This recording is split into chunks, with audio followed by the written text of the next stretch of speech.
سبحان اللہ۔ درشی پڑھے اللہم صلی علی سیدنا محمد نور الانوار و سر الاسرار و سید الابرار صلی اللہ علیہ یا رسول اللہ صلی اللہ تعالی علیہ وسلم نور من نور اللہ۔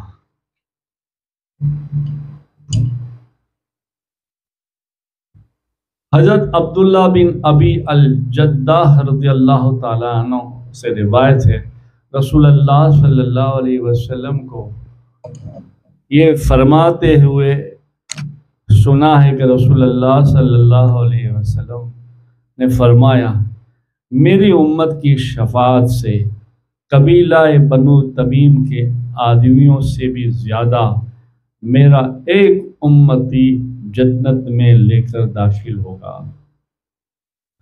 اور حضرت ابو سعید رضی اللہ تعالیٰ عنہ سے روایت ہے، رسول اللہ صلی اللہ علیہ وسلم نے فرمایا، بلا شبہ میری امت کے بعض اشخاص پوری جماعت کو لے کر سفارش کریں گے، اور بعض ایک قبیلے کے لیے سفارش کریں گے، اور بعض ایک شخص کے لیے سفارش کریں گے، حتیٰ کہ میری ساری امت جنت میں انشاءاللہ داخل ہو جائے گی۔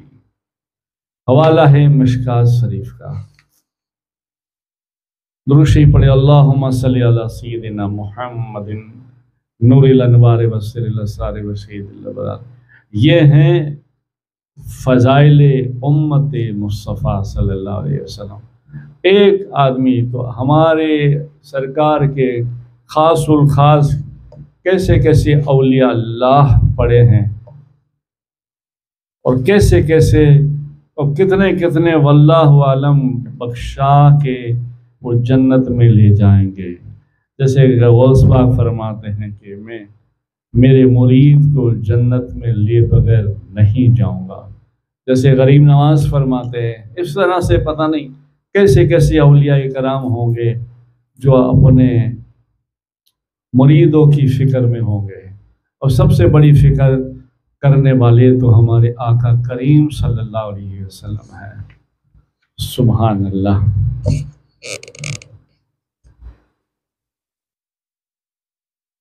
جنت میں بہترین بدلہ اور بڑا اجر ہے۔ جنت میں بہترین بدلہ اور بڑا اجر ہے۔ اللہ تعالیٰ کا ارشاد ہے، قرآن پاک ہے، بے شک اسلام کے کام کرنے والے مرد اور اسلام کے کام کرنے والی عورتیں، ایمان والے مرد اور ایمان لانے والی عورتیں، یعنی اسلام کے احکام پر عمل کرنے والے اور عمل کرنے والیاں، اور ایمان کے عقائد احکام پر عمل کرنے والے اور عمل کرنے والیاں،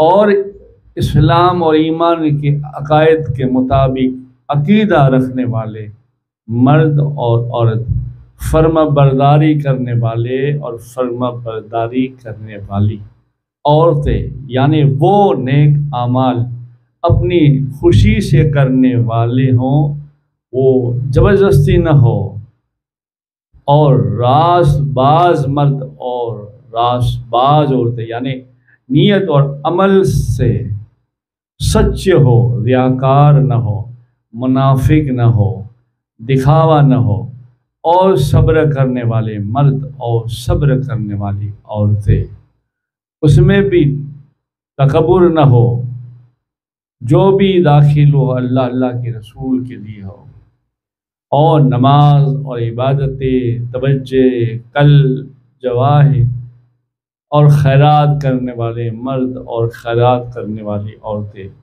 اس میں زکوٰۃ، صدقہ سب کچھ آ گیا، اور روزہ رکھنے والے مرد اور روزہ رکھنے والی عورتیں، اس میں فرض، نفل، نوافل، نماز سب آ گیا، اپنی شرمگاہ کی حفاظت کرنے والے مرد اور اپنی شرمگاہ کی حفاظت کرنے والی عورتیں، بکثرت خدا کی یاد میں رونے والے مرد اور خدا کی یاد میں رونے والی عورتیں، جو اذکار یعنی ورد وظائف کرتے ہیں، وہ ورد و وظائف کرنے والے مرد اور ورد و وظائف کرنے والے عورتیں، ان سب کے لیے اللہ نے اجر عظیم، یعنی اللہ نے اجر عظیم، یعنی اللہ نے اجر عظیم یعنی جنت تیار کر رکھی ہے۔ سبحان اللہ۔ قرآن پاک سورہ احزاب آیت نمبر 35۔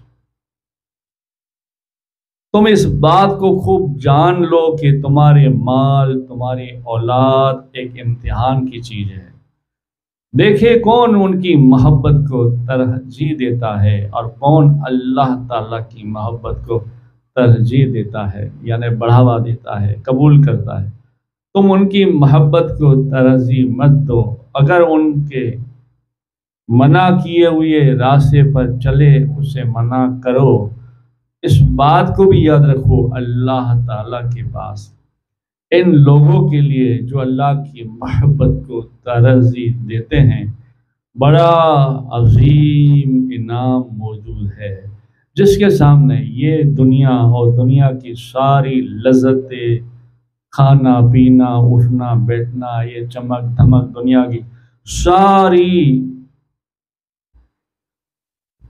کی ساری لذتیں فانی ہے، بالکل کچھ حیثیت نہیں رکھتی کہ مچھر کے ٹانگ کے برابر بھی اللہ کی نظر میں اس کی کوئی حیثیت نہیں ہے۔ قرآن کریم میں اللہ تعالیٰ نے بہت سے مقامات پر مختلف نیک اعمال کے بدلے میں اجر عظیم عطا فرمانے کا وعدہ فرمایا، اور ان کا ذکر جو میں نے آپ کو سنایا، اجر عظیم یعنی ہم دیں گے، یعنی ہم جنت عطا کریں گے۔ وہ لوگ جو اللہ کے راستے میں جہاد کرتے ہیں، شہید ہو جاتے ہیں یا نمازی بنتے ہیں، ان کے لیے، یعنی نمازی ہو جائے تو ان کے لیے بھی ہے، اور جو نمازی بنتے ہیں یا بنتی ہے ان کے لیے اجر عظیم یعنی جنت ہے۔ قرآن پاک سورہ نساء آیت نمبر 73 یا 75۔ پھر جو لوگ ایمان لانے کے بعد تقوی اختیار کرتے ہیں ان کے لیے بھی اجر عظیم ہے یعنی جنت ہے۔ سورہ آل عمران آیت نمبر 180۔ جو ایمان لائے اور عمل صالح کیے یعنی اچھے اعمال کیے ان کے لیے بھی مغفرت ہے اور اجر عظیم ہے یعنی جنت ہے۔ سورہ مائدہ آیت نمبر 9۔ جو لوگ رسول اللہ صلی اللہ علیہ وسلم کے پاس اپنی آواز کو پست رکھتے ہیں یعنی دھیمے آہستہ، انہی لوگوں کے دلوں کا اللہ تعالیٰ نے تقوی کے ساتھ امتحان لیا ہے، ان کے لیے بھی مغفرت ہے اور اجر عظیم ہے یعنی جنت ہے۔ قرآن پاک سورہ حجرات آیت نمبر 3۔ جن لوگوں نے گناہ سے توبہ کی، اپنی اصلاح کی، اللہ کے ساتھ مضبوطی سے پھر وعدہ کیا، جڑا ہوا رہا، گناہ کی طرف نہ گیا، اب خوف خدا سے روتا رہا، اپنے دین کو خالص اللہ کے لیے اختیار کیا، دکھاوا نہ ہو، تو اس کے لیے بھی اللہ نے اجر عظیم رکھا ہے یعنی جنت رکھا ہے۔ قرآن پاک سورہ نساء آیت نمبر 145۔ جو حضرات رسول اللہ صلی اللہ علیہ وسلم پر پہلی شرطوں پر ایمان رکھتے ہیں، نماز پڑھتے ہیں، زکوٰۃ دیتے ہیں، صدقہ کرتے ہیں، اللہ تعالیٰ اور آخرت پر ایمان رکھتے ہیں، ان کے لیے بھی اجر عظیم ہے۔ اور یہ ہے صحابہ اکرام کے لیے۔ سورہ فتح آیت نمبر 29۔ جو تنہائی میں خدا کے خوف سے گناہ کرنے سے ڈرتے ہیں، یا گناہ ہو جائے تو توبہ کرتے ہیں اور توبہ کرتے کرتے روتے ہیں، توبہ کرتے کرتے روتے ہیں، اس کے لیے بھی اجر عظیم ہے، یعنی جنت ہے۔ قرآن پاک سورہ یاسین، سورہ ملک، سورہ یاسین کی 11ویں آیت، سورہ ملک کی 12ویں آیت، جو صدقہ خیرات کرنے والے کے لیے ہیں۔ سورہ حدید آیت نمبر 11 سے 18، صابرین صالحین کے لیے ہے۔ سورہ خود آیت نمبر 10 اور 11، یہ ساری سب اس کے لیے، صرف اس کی نیت اللہ کے رسول کے لیے ہو۔ پھر اس میں سب اطاعت آ گئی، سب کے حقوق آ گئے، نماز آ گئے، روزہ آ گیا، زکوٰۃ، فطرہ، خیرات، سب چیز اسلام میں جو ہے وہ ساری ارکان سارے ادا کرتا ہے، تو پھر اس کے لیے جنت میں داخلہ مل جائے گا، اور اس کے لیے جنت کی اجر عظیم کا وعدہ یقیناً ہے۔ سبحان اللہ۔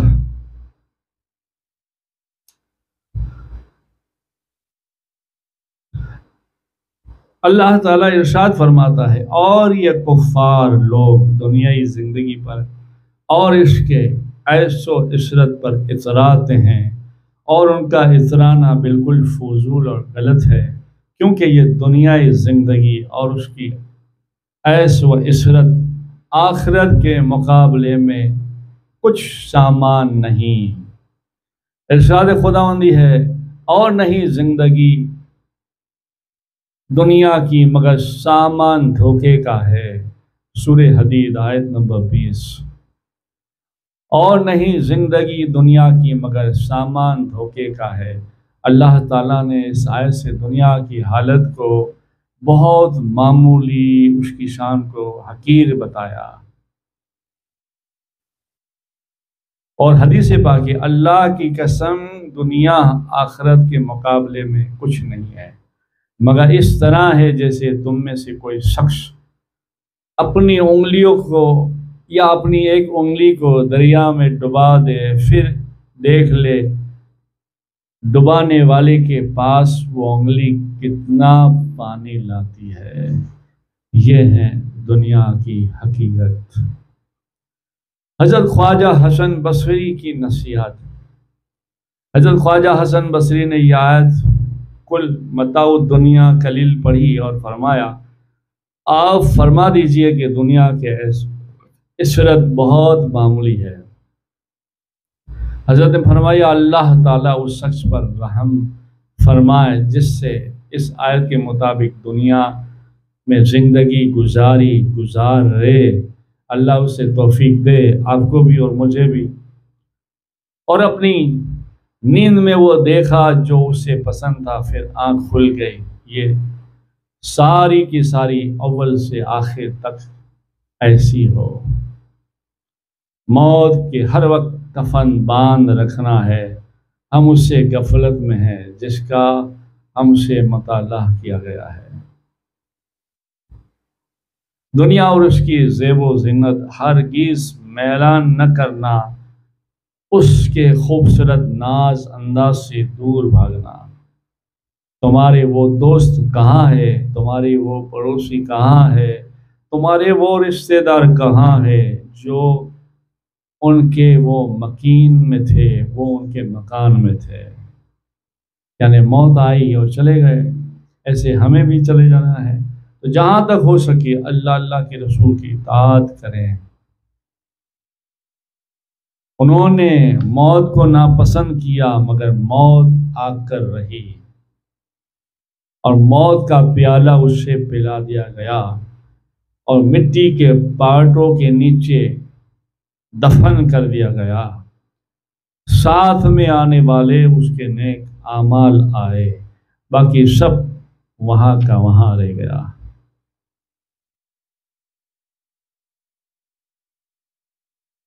جنت کی زمین کیسی ہے؟ گارا، کنکر، عمارت کیسی ہے، کیسی بنتی ہے؟ حدیث پاک حضرت ابو ہریرہ رضی اللہ تعالیٰ عنہ فرماتے ہیں رسول اللہ صلی اللہ علیہ وسلم نے ارشاد فرمایا، جنت کی تعمیر کی ایک اینٹ، جب چانچر ہوتا ہے، جب مکان بناتے ہیں، جنت کی تعمیر کی ایک اینٹ سونے کی ہے اور ایک اینٹ چاندی کی ہے، اس کی مٹی زعفران کی ہے اور گارا کستوری کا ہے۔ یہاں سچی کستوری بھی نہیں ملتی لوگوں کو، اور وہاں کستوری کا گارا ہوگا، زعفران کی مٹی ہوگی، ایک اینٹ چاندی کی اور ایک اینٹ سونے کی۔ اس طرح سے جنت میں ہمارے آپ کا ہر امتی کا محل بنے گا، گھر بنے گا۔ سبحان اللہ۔ اور یہ معراج کی طویل حدیث میں رسول اللہ صلی اللہ علیہ وسلم نے ارشاد فرمایا، میں جنت میں داخل ہوا، اس میں چمکدار موتیوں کے گنبد تھے اور اس کی زمین کستوری کی تھی۔ سبحان اللہ۔ حضرت ابو سعید خدری رضی اللہ تعالیٰ عنہ سے روایت ہے، رسول اللہ صلی اللہ علیہ وسلم نے ارشاد فرمایا، ابن زیاد نے جنت کی مٹی کے متعلق پوچھا تو آپ نے ارشاد فرمایا، نرم، ملائم، سفید، روشن، خالص کستوری کی مٹی ہے۔ سبحان اللہ۔ پہلی حدیث میں جنت کی مٹی کو زعفران اور گارے کو کستوری سے بیان کیا ابھی میں نے، جبکہ دوسری حدیث میں جنت کی مٹی کو کستوری سے بیان کیا گیا۔ اس کا مطلب تو یہی ہے کہ جنت کی مٹی بھی پاکیزہ ہے، اس کا پانی بھی پاکیزہ ہے، اس لیے دونوں کے ملا کر باہم نئی خوشبو پیدا کرنے والی چیز ہے، جس کو سچی کستوری کہا گیا۔ دوسرا مطلب یہ بھی ہے کہ جنت کی مٹی رنگ کے اعتبار سے زعفران جیسی ہوگی اور خوشبو کے اعتبار سے کستوری جیسی ہوگی، اور بہت خوبصورت چیز ہے کہ اس کی رانائی اور چمک دھمک زعفران کے رنگ میں ہو اور وہ خوشبو کستوری جیسی ہو۔ سبحان اللہ۔ حوالہ ہے ہادی الارواح، صفحہ نمبر 175۔ حضرت عبید بن عمر رضی اللہ تعالیٰ عنہ فرماتے ہیں، جنت کی زمین ہموار ہے، اس کی نہریں زمین کو چیر کر نہیں چلتی۔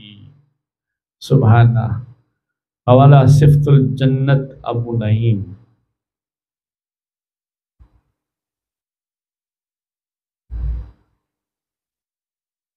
جنت کی زمین پر رحمت کی ہوا چلنے سے جنت کے حسن میں بے پناہ اضافہ ہوگا۔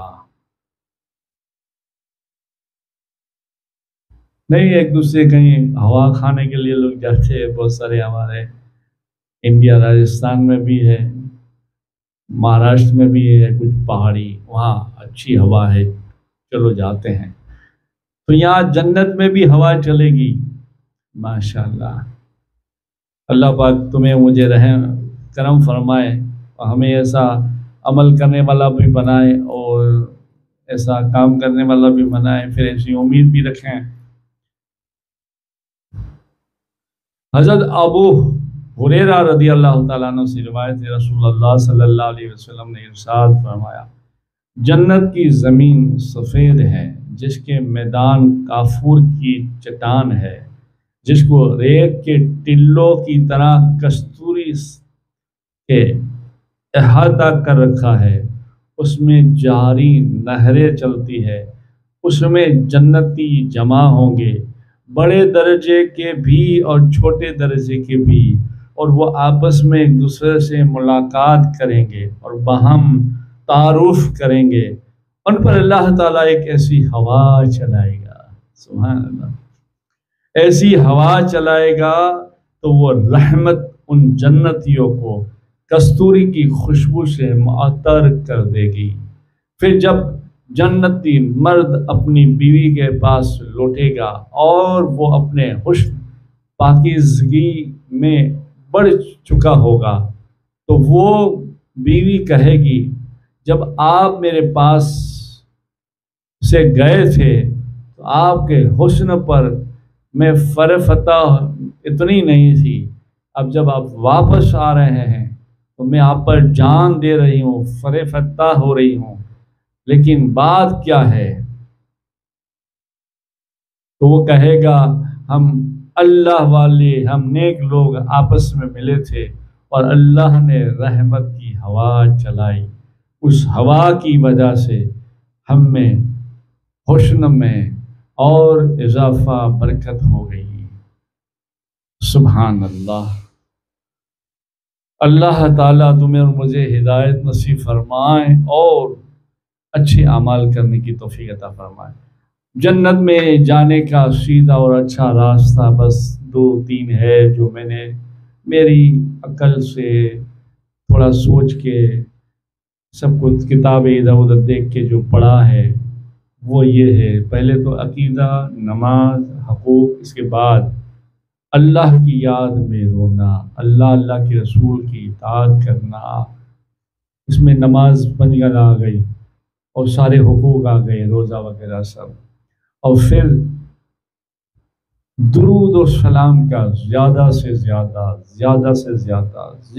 زیادہ ورد رکھنا، اور آپ کسی سے بیعت ہیں تو اپنے پیر کا جو بھی شجرہ وغیرہ ہو، جو ورد وظائف دیا ہو آپ کو، وہ پڑھنا اور ان کا تصور کرنا، ان کے ذریعے گنبد خضرا کا، ان کے ذریعے خواجہ کا، ان کے ذریعے غوث پاک کا، ان کے ذریعے مخدوم پاک کا، ان کے ذریعے اعلیٰ حضرت کا، جو آپ کے سلسلے کے بڑے بزرگ ہو، ان کے صدقے مجدی الف ثانی سرکار کا، جو آپ کے بڑے ہو، پہلے پیر کا تصور کرو، پھر بڑے اپنے سلسلے کے بزرگ کا تصور کرو، پھر مدینہ پاک کا تصور کرو، بس درود پڑھتے جاؤ، اللہ کی یاد میں روتے جاؤ۔ پھر دیکھو انشاءاللہ کیا ہوتا ہے۔ انشاءاللہ اللہ تمہیں مجھے توفیق عطا فرمائے۔ انشاءاللہ تعالی پھر ملتے ہیں۔ جنت کیسے ملے گی؟ قرآن و حدیث کی روشنی میں۔ درود شریف پڑھیں۔ اللہم صلی علی سیدنا محمد نور الانوار و سر الاسرار و سید الابرار صلی اللہ علیہ یا رسول اللہ صلی اللہ تعالی علیہ وسلم، نور من نور اللہ۔